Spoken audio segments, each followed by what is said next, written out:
Yeah, in today's class, I will discuss with you my grandmother's house. It's a very popular or well-known poem of Kamla Das, a well-known poetess of India, and the PDF file of this poem is on your screen. There are some significant points which you have to see in this poem. The important thing is what? The important thing is nostalgia and sorrow. Nostalgia and sorrow. So I would like to explain the basic characteristics of this poem. My grandmother's house is an autobiographical poem. It's an autobiographical poem by Indian writer Kamla Das. So it's an autobiographical poem of whom? It's an autobiographical poem of Kamla Das. Tells a story of nostalgia and sorrow. और इसमें कौन सी story बताई गई? Nostalgia और सारो की story बताई गई है. What is nostalgia and sorrow? Nostalgia and sorrow, it refers to what? Nostalgia and sorrow, it refers to the poet remembers her gone days. The gone days which she passed in the company of her grandmother, yeah, in the house of her grandmother. And she remembers those beautiful days, and those beautiful days always haunt Kamla Das. Yeah, it comes, yeah, she recalls uh, those days which are stored in her memory. So you find the poem's speaker long to return to her grandmother's house. जो poem का speaker है, longs to return to her grandmother's house where she once felt loved and secure. And who is the speaker of the poem? The speaker of the poem is Kamla Das herself. The speaker of the poem is Kamla Das herself. She remembers her gone days, her childhood days, which she passed at her grandmother's house. The poem's speaker launched to return to her grandmother's house, where she once felt loved and secure, especially now that she lives a lonely adult life. And now she lives only a adult life, mourning the safety and comfort of her childhood now she mourns वह विलाप करती है या remember करती हैं या उनको बड़ा दुख होता है when she recalls her gone days की उनका बचपना कैसे था और वो बचपना दादी के यहाँ कैसे बीता था वो उसको याद करती है. तो the title of the poem also suggest there is no irony but directly it suggests that the poet remembers her gone days, her childhood days, which she passed in the company of her great grandmother. Yeah, the days which she spent at her grandmother's house. That was what childhood days, gone days, and that those days were the beautiful days in of her life. And those days are stored in her memory. She recalls it, and it shows nostalgia. There is nostalgia in the poem because those days always haunt. The gone days always haunt the poetess. And there is also sorrow, yes, she mourns remembering her gone days. Why? Because those days will never come back. And here you find now she is living an adult life and she mourns the safety and comfort of her childhood. This poem was published in Das 1965 Summer in Calcutta. This is another important question कि ये जो poem है 1965 ईस्वी में जो collection था summer in Calcutta उसमें ये पब्लिश हुआ था. My grandmother's house summary. The speaker begins by remembering a long lost house. A long lost house. In the very beginning, you find that she just remembers a long lost house. एक बड़ा सा घर जो अब खो गया है. In which she felt loved. Uh, in which she lived. Yeah, she lived. Yes, she passed her childhood days. She felt loved.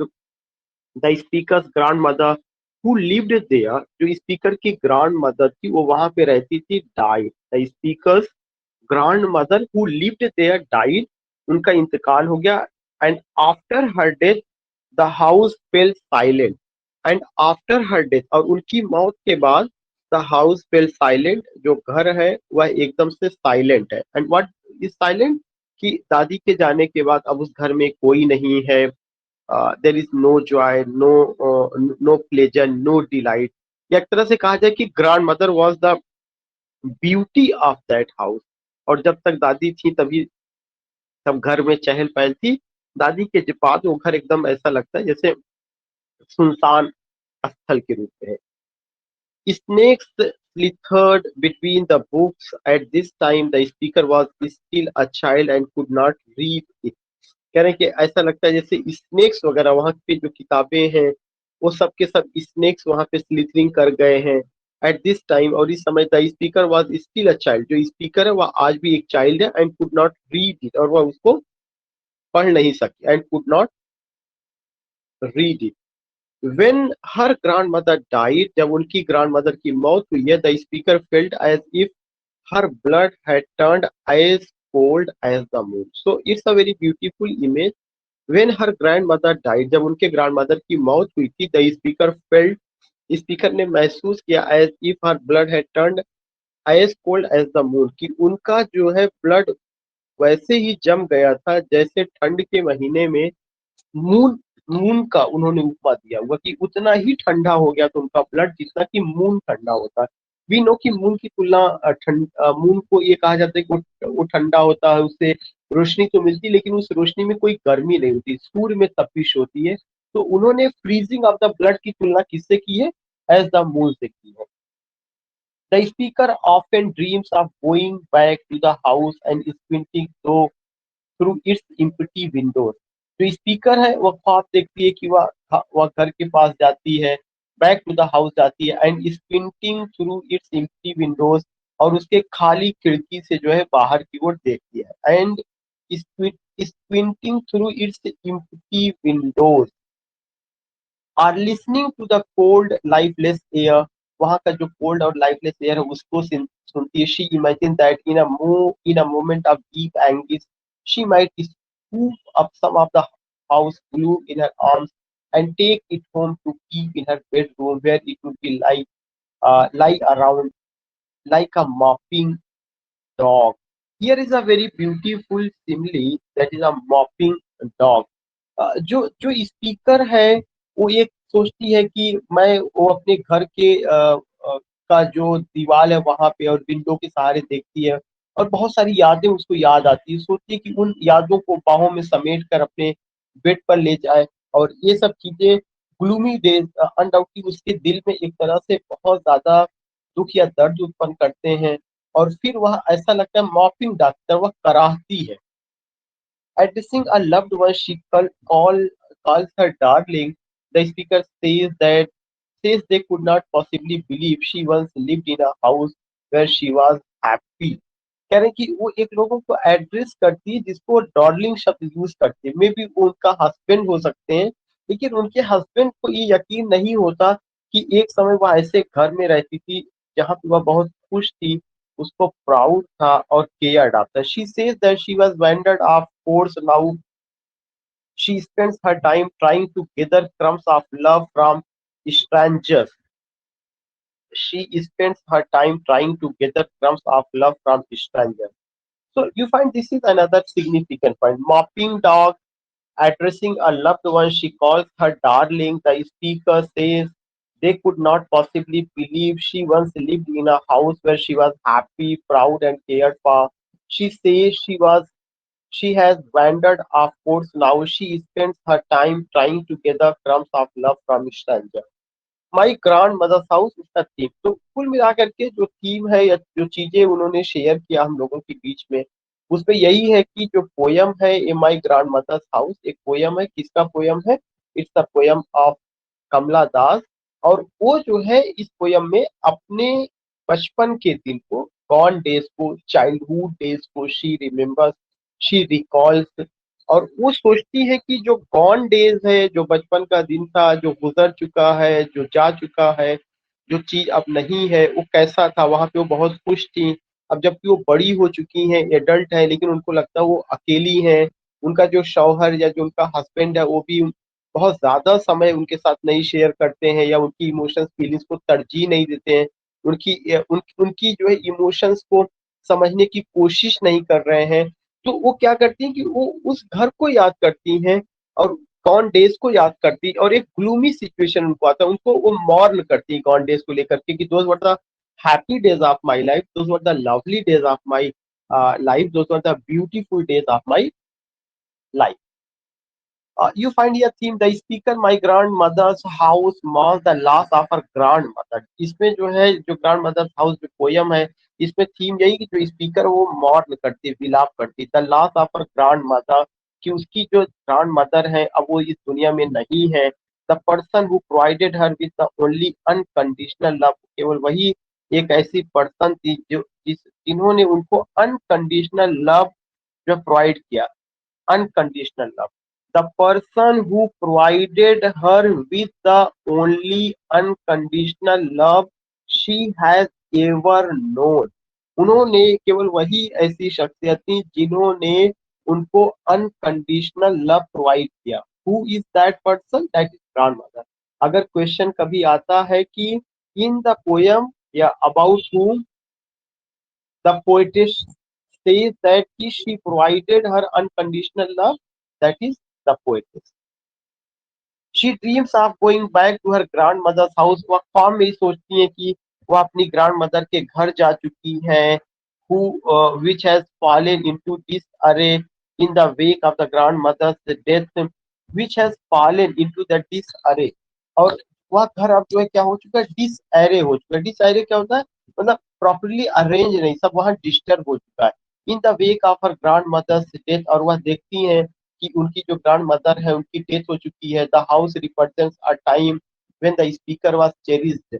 और जो यह हाउस है यह उस समय की याद दिलाता है, उनके बचपन की याद दिलाता है, जब वो बहुत खुश थी, जब अपने ग्रैंड मदर के हाउस में उन्होंने बचपन को गुजारा था. वह लवली डेज था, ब्यूटीफुल डेज था.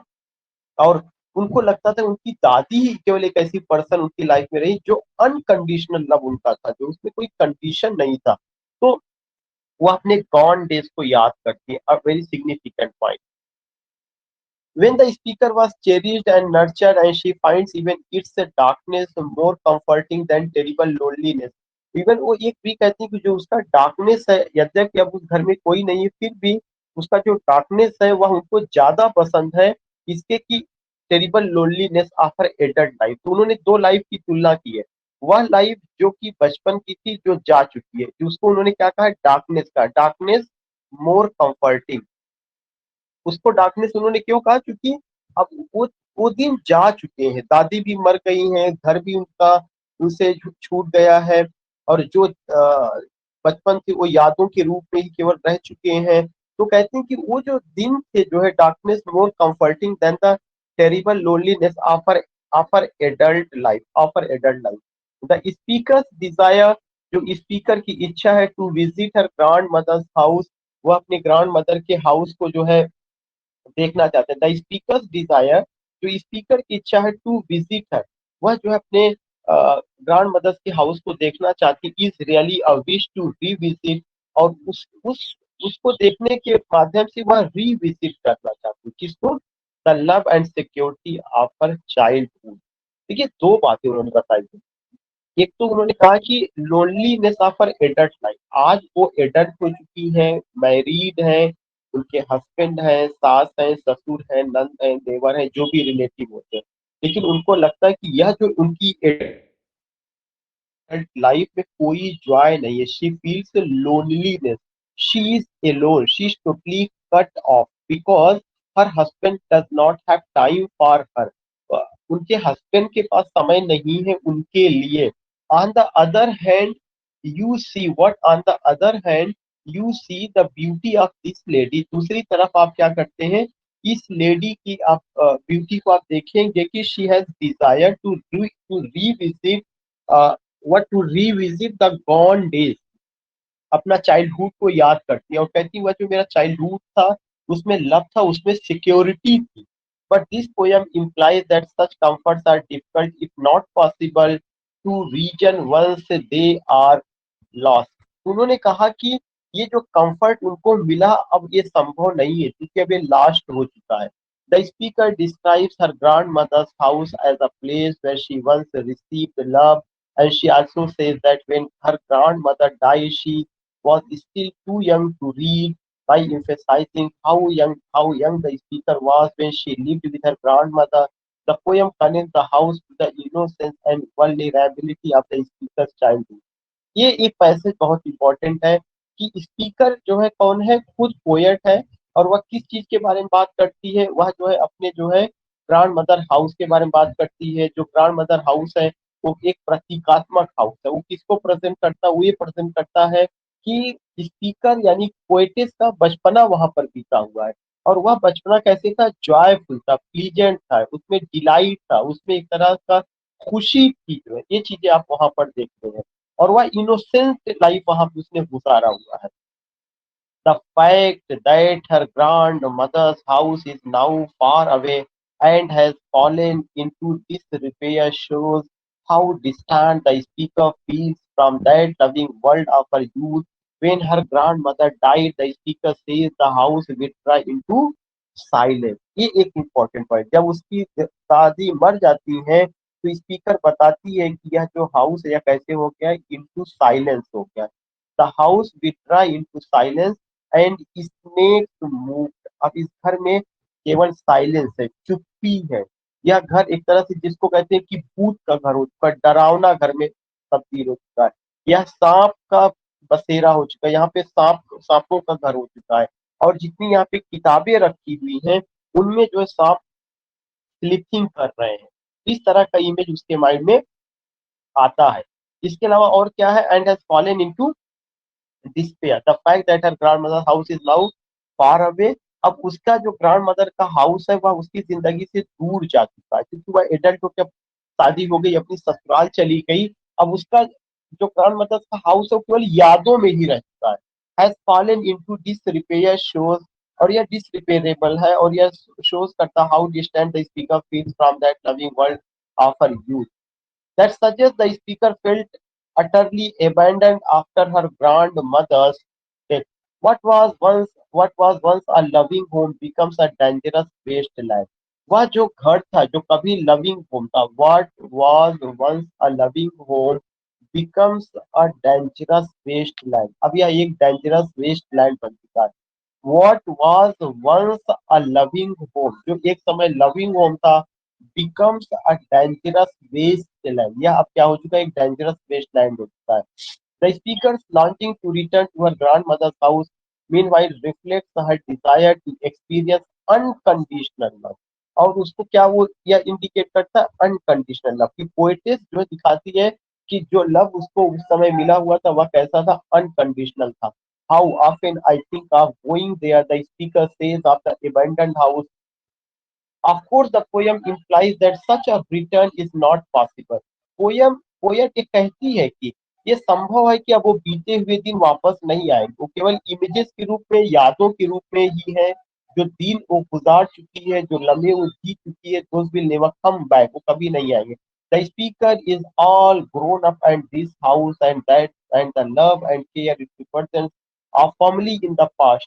Not only has the speaker traveled far from her childhood home and the love she experienced there, but that home itself no longer exists as it once did. The place where she received the love has become cold and threatening. जो love उसने receive किया हुआ था अब कैसे उसका वह cold और थ्रेटनिंग। बहुत अच्छी इमेज है।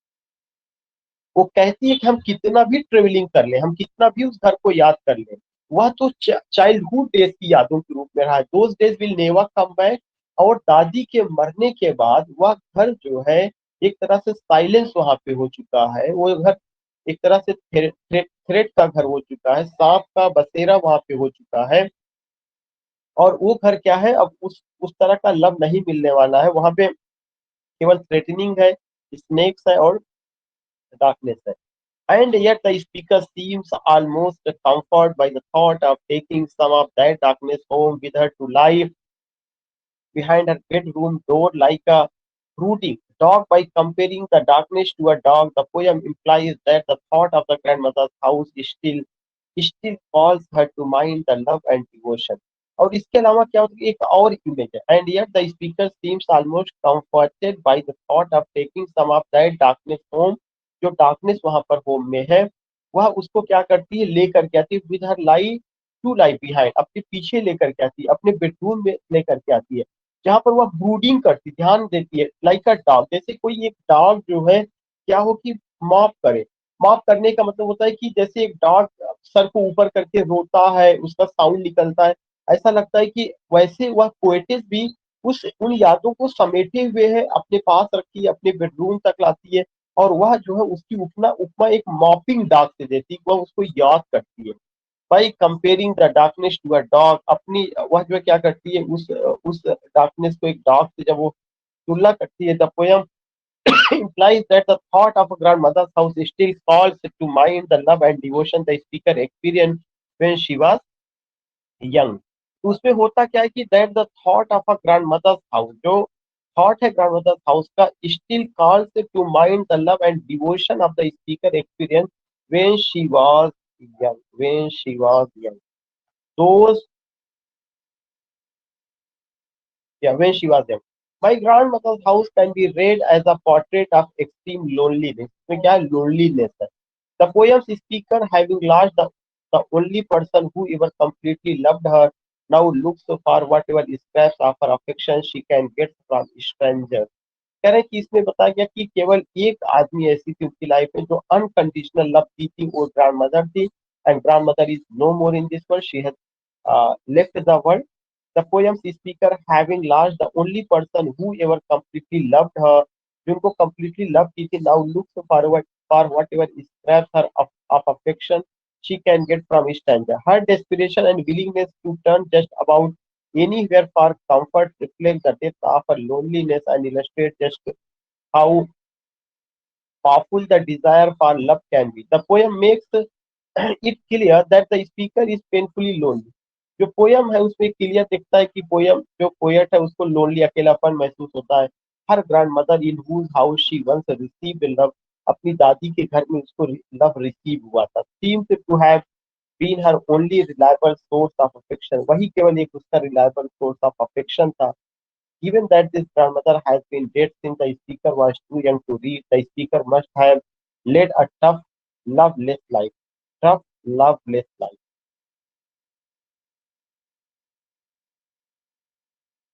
Now you see here also कि मुझे लगता है कि ये एक पेज शायद छूट गया था। So lonely is the snow, in fact that it's almost inconceivable to her that she was ever loved. Even a person she addresses as her darling presumably a lover or partner। कह रहे हैं कि एक ऐसा person है जिसको वह darling शब्द से संबोधित करती है, जो उसका या लवर या पार्टनर हो सकता है।